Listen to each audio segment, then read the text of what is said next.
Hi, this is Anthony. Welcome back to my show. Let's get right into the topic, the top 6 reasons why Nano Dimension is not a buy. But before we begin, please click the subscribe button below. It really helps me out and doesn't cost you anything. Thanks so much. Nano Dimension is an Israeli company traded on NASDAQ. Its stock symbol is NNDM. For full disclosure, I no longer own any shares of Nano. I'm not shorting it. I'm not trying to talk it down. I would love it if the company did well and its shareholders did well, but I don't see that happening for a number of reasons. Reason 1, terrible long-term chart. If you would have bought in at the IPO, you'd have lost nearly 96.14% of your money.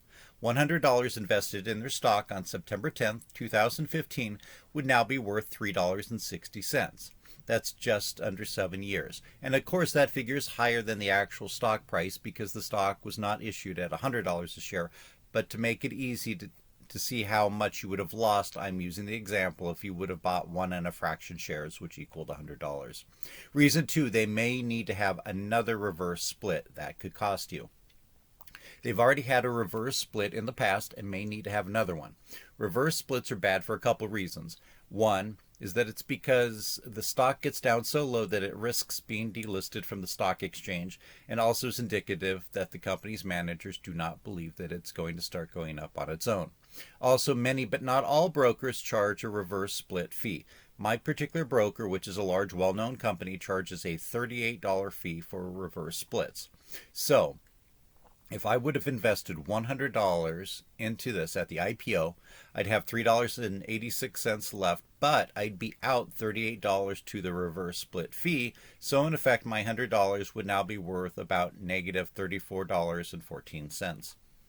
By the way, when charts are generated, they adjust the prices for splits. So you don't need to contact me pointing out that there's been a split. That's been adjusted in all the charts that I show. Reason 3, the company loses money, a lot of money.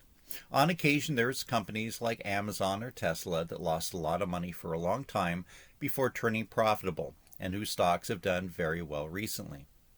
In fact, for the 2 companies mentioned, eventually their founders or leaders became the 2 richest men in the world. But for most companies that lose money for years, they eventually just go bankrupt.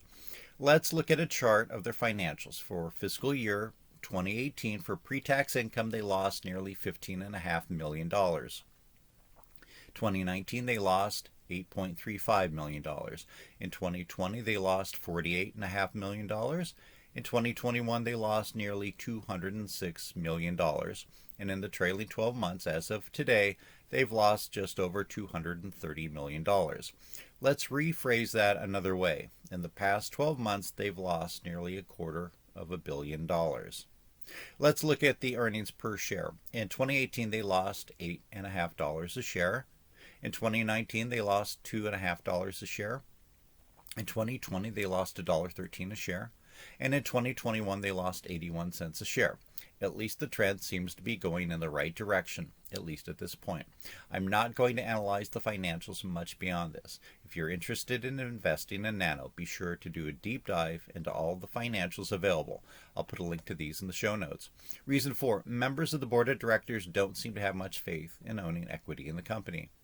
Other than the fairly new CEO, who owns 11.5% of the shares, the rest of the board of directors own a total of 1.59% of the shares outstanding, according to a table in their most recent annual report.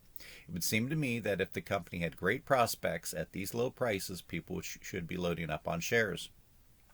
Reason 5, other major shareholders have been unloading their stock in recent years. Here's more information from the annual report. I'm not going to read the section out loud, but I present it here as text so you can stop the video while you read it if you're interested in the specifics.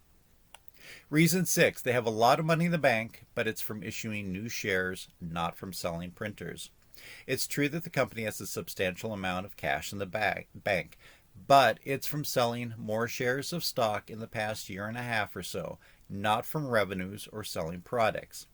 While having the money is good, it should give investors pause knowing that the company was saved, perhaps from the brink of bankruptcy, by having to issue more shares, an option that cannot be repeated too often, especially in the current bear market that we're in. Okay, those are the 6 things that I wanted to bring up today. I've gotten some pushback from owners of the stock in the past. I encourage feedback, either positive or negative. I understand their frustration and that they hope that new managers will be able to turn the company around. I want the best for this and all companies. I don't want them to go down, and I don't want people to lose money. But hope is not an investment strategy. If you own shares in this company, what should you do? Well, most likely you've lost money on it. Could it go up a little bit and you recoup some of your losses? Sure, anything is possible. But my advice, and I'm not a financial advisor, just somebody making YouTube videos, is that maybe you would be better off selling your Nano holdings and putting it into something else. What would a better option be? Well, you'll have to watch my other videos that I've made recently to answer that. Okay, that's all I want to say for today. I'd love to hear from you. Please leave your comments in the comment section below.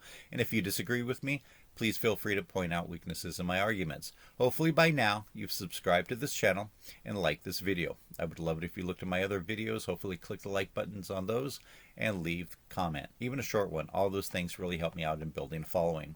As always, I mentioned this is not investment advice. I'm not an investment advisor. I'm just some guy on the internet that you don't know making YouTube videos that hopefully provide some entertainment. But I try to create entertainment that gives you a starting point where you could do your own research and potentially find stocks that might have some place in your well-diversified long-range portfolio.